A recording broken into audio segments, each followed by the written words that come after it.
strike, even though it was an hanger. They'll come right back at him. So, you know what? Once I get ahead of you, here comes the heater. I'm not going to use the breaking ball. Number 33, Scott Van Slyke.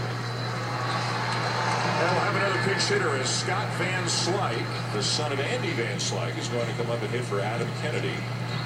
Van Slyke made his major league debut on May the 9th. Again, all the injuries the Dodgers have had, they've had to dip deep into their farm system. Made his first big league start on Tuesday and hit third in that game.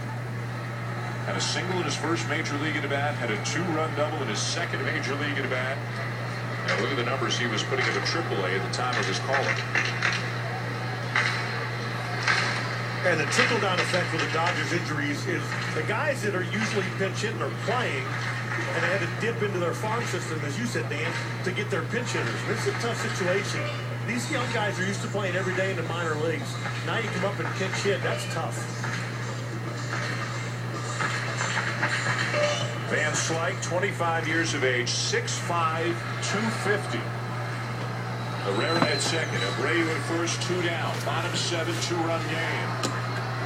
Just missed off the outside corner. Andy was a terrific player. Left-handed batter, center fielder, not as big as Scott. A guy who could really go get him, won some gold gloves, had some power, speed. What a throwing arm, too.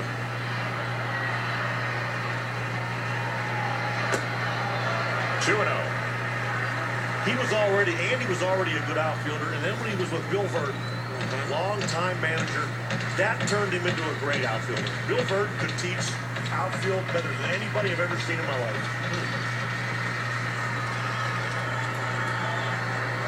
His son, Scott, at the plate in a big moment here for the Dodgers.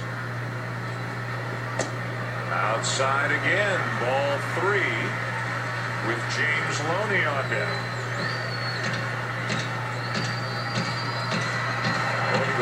Single his last time up. You cut Van Slyke loose. I think they're cutting him loose. He may not swing, but I think he has the right to swing.